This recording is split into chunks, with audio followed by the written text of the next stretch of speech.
mas o primeiro cara que foi realmente o rei da França, se você quiser saber quem foi o primeiro rei da França, foi esse cara aqui.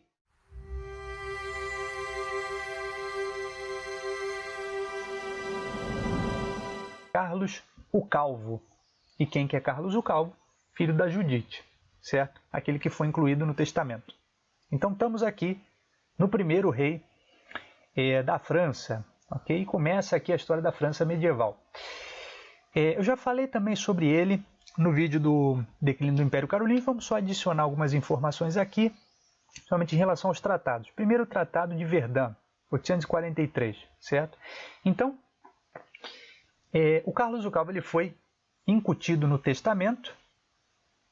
Você vai ter a pancada comendo solta e no fim das contas a coisa vai se estabilizar com os 3 filhos do Luís o Piedoso dividindo a Europa, a grande parte da Europa, aquele império do Carlos Magno, do avô deles, em 3 partes. Aqui no ocidente, a parte vermelha que você está vendo, fica Carlos o Calvo, chamada de França do Oeste, certo? Você vai ter a região da Itália chamada Lotaríngia no meio, que vai ficar com Lotário, e lá na parte verdinha vai ficar com Luís o Germânico. São 3 irmãos, certo? 2 irmãos da mesma mãe, e a parte vermelha com Carlos o Calvo, que é meio irmão, ele é filho de outra mulher, filho da Judite, ok? E a parte verde fica conhecida como França do Leste. Então nós temos 2 Franças, temos a partir de agora, temos a França do Oeste e temos a França do Leste, ok? E no meio a Lotaríngia. Eu mostrei a topografia também da Europa para você entender bem esse negócio aqui, porque quando eles dividem a Europa, a Lotaríngia é um lugar muito bagunçado. E essa divisão aqui moldou a cara da Europa até os dias de hoje. É muito importante esse Tratado de Verdun. Por quê? Porque tanto a região do Carlos o Calvo, lá no Ocidente, como a região do Luís o Germânico, lá no Oriente, são regiões estáveis. São regiões, como você viu na topografia, sem muitas montanhas, né? Claras, com povos que falam a mesma língua, tribos semelhantes entre si. A parte do meio, que ficou para o Lotário, está no meio do monte de montanha, de rio cruzado, truncado, povos, tribos diferentes, falando línguas diferentes. E aí você pergunta, professor, por que dividiram essa parte do meio como uma parte única, se uma parte não tem nada a ver com a outra, né? Se tem diferenças culturais e etc. E a resposta é simples. O Lotário era o filho mais velho. Quando Luís o Piedoso faz essa divisão, ele tem a herança igualitária dos francos, né? Só que ele dá uma puxadinha para a herança imperial, como a herança imperial de Roma, que a gente viu, né? Com direito de primogenitura. Luís o Piedoso vai dar a parte mais importante para o Lotário, e o título de imperador também, que ele herdou do pai dele, vai ser passado justamente para o Lotário. Então você tem 2 reis, Carlos o Calvo e Luís o Germânico, que são reis. Um da França do Ocidente, outro da França do Oriente. E você tem um no meio que é imperador, que é Lotário, certo? Imperador da Lotaríngia. Por que é tão importante essa região? Porque a região da Lotaríngia, você tem dentro dela, tanto no norte, Aachen, que é a nova capital, e no sul, Roma, que é a velha capital. Então, tanto a capital do novo Império Romano, do renascimento do Império Romano, como do antigo Império Romano, estão ali dentro. Por isso que essa região era tão importante, tão honrosa. Só que não se considerava questão cultural, certo? Nem fronteiras naturais. Se considerava só a parte honrosa da coisa. E aí a gente vai ver que a coisa não vai funcionar muito bem. Isso foi em 843, certo? Tratado de Verdun. Tempo passa um pouquinho, 855, a coisa vai mudar. Porque o Lotário morre. Quando o Lotário morre, é claro que a coisa vai ficar bagunçada, né? Ele tem 3 filhos, certo? Eu não vou citar os nomes para não confundir, que começa a ter muito Luís, muito Carlos, muito Lotário, muito Carlomano. Então vamos citar só, inclusive em relação à Alemanha, eu vou citar só os nomes do pessoal da França do Ocidente, para não confundir, tá? Com outros povos falaremos sobre outros Luíses, Henriques, etc. 3 filhos o Lotário tem, que vão fazer um novo tratado, dividindo entre eles. Olha a bagunça, gente, olha a bagunça. E esse ficou conhecido como Tratado de Prum. Vou colocar aqui o mapa atualizado, a 855. Então você continua com o Carlos o Calvo aqui na esquerda, com a França do Ocidente, continua com o Luís o Germânico lá na direita, com a França do Oriente, que vai virar a Alemanha, a gente sabe disso. Por isso que o Luís vai ser conhecido como Luís o Germânico. E a Lotaringia, repara aqui, amigo. Repara a Lotaringia, olha a bagunça que virou. Está dividida em três filhos. Essa região que você está vendo aqui, da Lotaringia, não é à toa que hoje continua bagunçada. Durante a história ela vai estar sempre bagunçada. E hoje é a parte da Europa que você tem um monte de paizinhos. Você tem a Holanda, você tem Bélgica, você tem Luxemburgo, você tem Liechtenstein. Tem vários paizinhos quebrados aqui no meio. Não é à toa, a história é um contínuo. Entenda esses tratados para você entender a cara da Europa até o dia de hoje. Ok? Está dividido aqui no Tratado de Prum, agora entre os três filhos do Lotário. Um dos filhos vai morrer, os outros dois vão dividir entre os dois, certo? Não é necessário a gente falar disso. Quando o terceiro filho morre, aí que vai dar bagunça, amigo.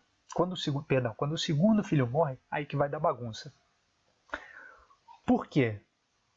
Vai sobrar só um filho do Lotário, certo? Então você pensa naturalmente, bom, mais fácil, se sobrou só um filho do Lotário, ele vai herdar a Lotaringia do pai dele. Só que, natureza humana, amigo, somos maus por natureza. Os titios não vão pensar da mesma forma. Então, quando o segundo filho morre, e era para o terceiro herdar tudo sozinho, tanto o Carlos o Calvo quanto o Luís o Germânico invadem a Lotaringia para abocanhar o negócio para eles, certo? Por que eles fazem isso? Porque o filho que sobrou do Lotário, ele está preocupado ali no sul.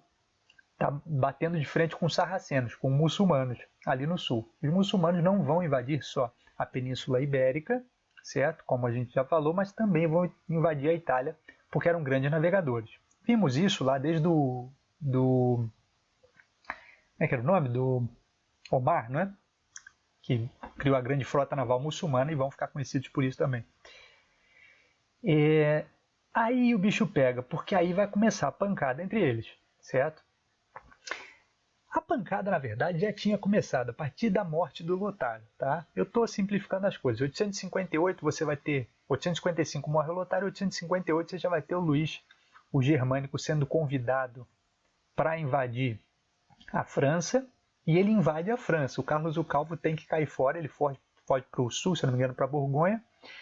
E o Luís o Germânico só não tomou conta da França do Oeste também porque os bispos da França do Oeste se recusaram a coroar ele rei, certo? Senão, o Luís Germânico seria dono de uma grande França, que seria a Alemanha hoje muito maior do que é, né?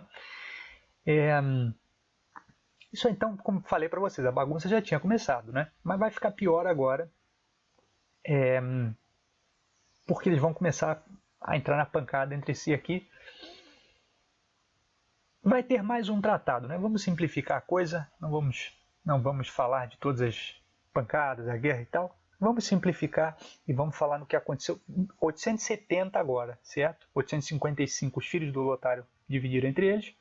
Agora 870 você tem um novo tratado entre os tios e o filho que sobrou, que é o Tratado de Mersenne. Olha aqui.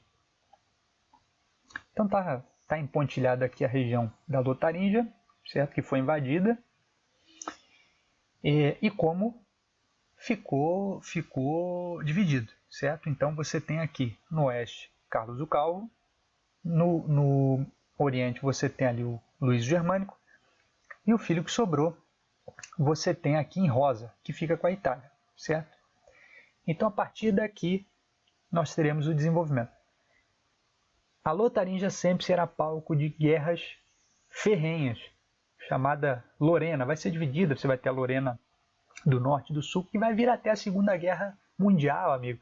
Hoje, nos dias de hoje, a parte, inclusive aqui mais ou menos na região onde eu moro, na Alemanha, beira a parte que hoje é França, porque eu estou na parte oriental da Lotaringia, aqui na Alemanha, né? Bem no ocidente da Alemanha, quer dizer, bem na viradinha do que era a Lotaringia anteriormente. Agora, a França hoje domina aquela parte toda porque justamente aconteceu a Segunda Guerra. Mas se você olhar, a gente vai ver essa história aí, você vai ter França e Alemanha brigando por esse naco de terra aqui por muito tempo, ok? Fim da história, esse tratado aqui. Então você vai ter a França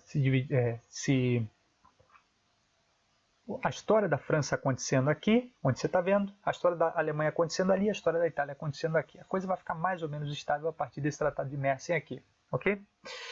Pois bem, já falados dos tratados, vamos continuar esse finalzinho de história de Carlos o Calvo, com 875, já perto da morte dele. Porque o filho do Lotário morre antes dos tios. Olha que coisa, né? Como é que a história também depende de detalhes. Os 3 filhos do Lotário morreram antes dos tios. Quando o último filho do Lotário morre, aí surge uma questão grave, porque Lotário era o imperador. E o imperador tinha preponderância entre os irmãos. E agora que o imperador morreu, Carlos o Calvo e Luís o Germânico tinham direito de serem chamados imperadores. Só que o Carlos o Calvo é mais sagaz, vai fazer a amizade dele com o Papa e em 875 vai ser nomeado imperador em Roma, amigo. Será que o Luís o Germânico gosta disso? Ele que já tinha invadido a França anteriormente, ele não gosta nem um pouco. Invade novamente a França.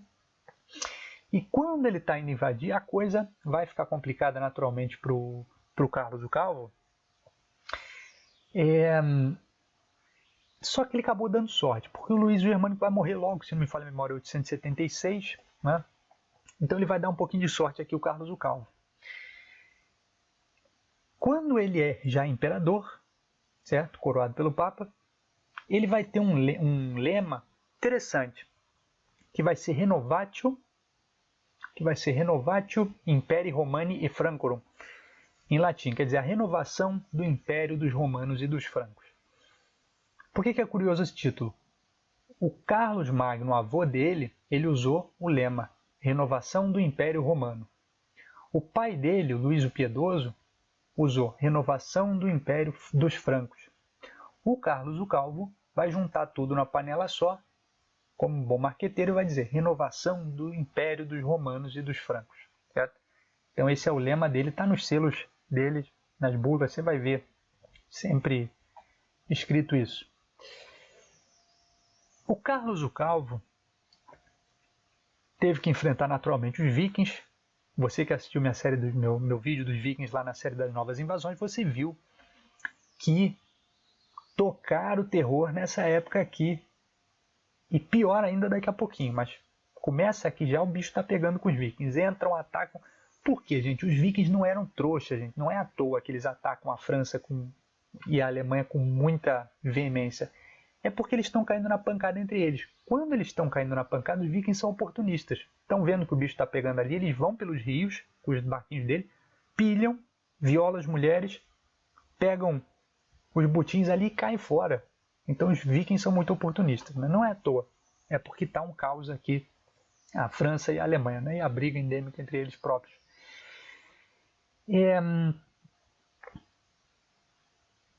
O Carlos o Calvo ele vai começar a comprar a paz, certo? A preço de ouro, somas vultuosas com os vikings, não será só ele, os outros também vão seguir, certo? Para se entender com o Luís Germânico, o problema que estava acontecendo, ele vai comprar paz com os vikings, vai dar sorte que o Luís vai morrer, e ele vai tentar, aí sim, ir para a terra do irmão falecido.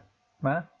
Aí ele que vai fazer o ataque, vai chegar inclusive até Colônia, na briga entre os francos e os germânicos, ele vai invadir a terra do irmão. Mas aí o sobrinho, foi o Luís o Jovem, se me falha a memória, vamos falar da história dos germânicos, eu não quero falar nome aqui para não confundir vocês, certo? Mas um dos filhos do Luís o Germânico, ele vai vencer o Carlos o Calvo, certo? Chegando até Colônia, a Colônia está do meu ladinho aqui. O Carlos chega até Colônia, aqui na Alemanha, e toma um pau do filho do Luís Germânico. O problema está comendo com os vikings também. E nesse estado de coisas, os sarracenos voltam a atacar a Itália, certo? E da Itália, o Papa manda uma mensagem para o Carlos. Carlos, você é o imperador dos romanos, tá lembrado que eu te coroei e tal? Você veio aqui em Roma. Então, você vai ter que vir ajudar aqui o Papa, né? Os sarracenos estão atacando, os muçulmanos estão atacando o sul da Itália, eu preciso que você venha aqui. Não é só de direitos que se faz a vida do imperador, há também os deveres. Então, Carlos é forçado a cruzar os Alpes. Tá aí, lembra daquelas montanhas grandes ali que formam o tampão da Itália? O Carlos tem que cruzar aquelas montanhas para ir ajudar o Papa. Quando o Carlos faz isso, em 877, muitos nobres ficam contra ele, né? Acham que ele é maluco. Como é que ele vai fazer uma coisa dessa? Mas ele vai de qualquer forma, certo?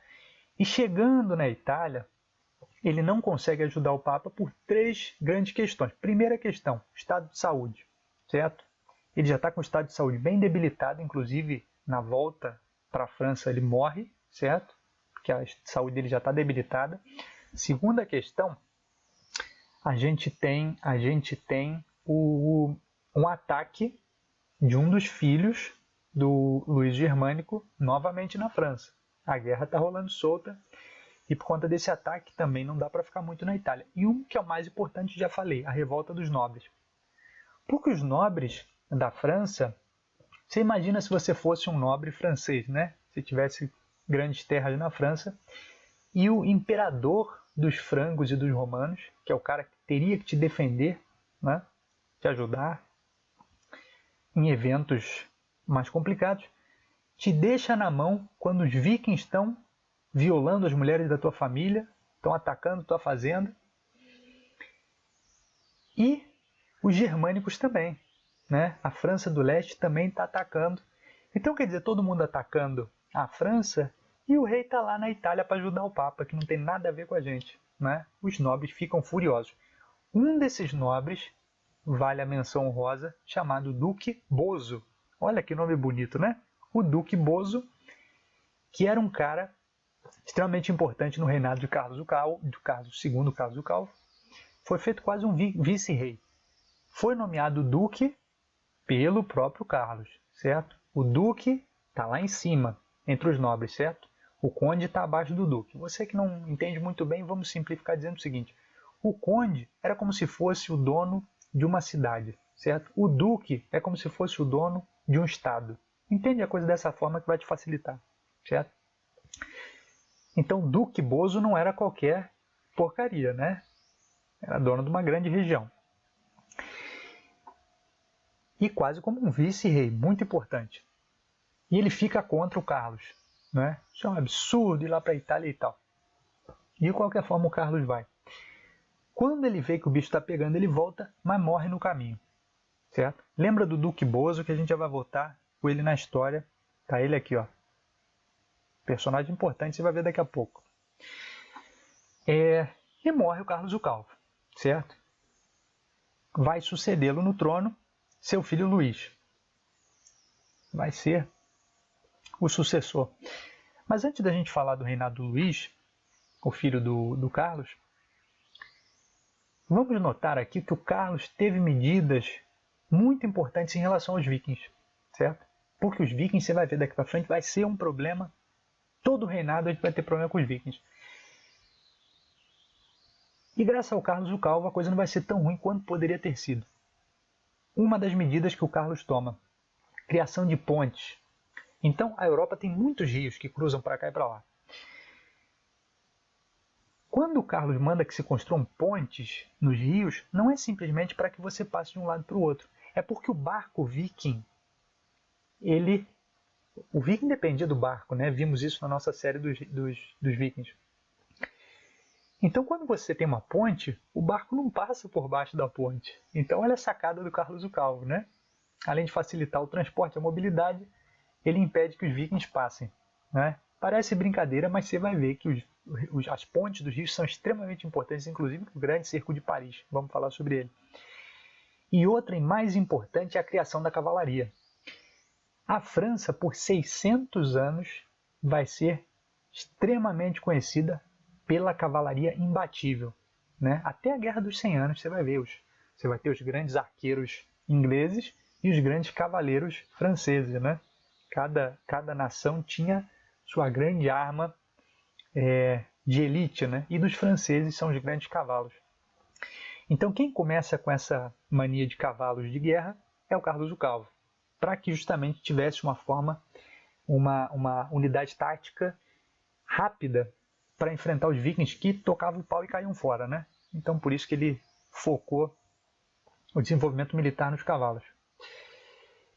Uma curiosidade, quando ele está voltando, eles estão no meio do caminho de volta, falei para vocês, um caminho complicado, com montanhas e tal, morreu e o povo não aguentava o cheiro, né? O cheiro fedia muito o cadáver do Carlos o Calvo, então enterraram ele ali no sul, se não me falha a memória, na Borgonha mesmo, na Provença, acho que é Provença, né? Tradução para o português,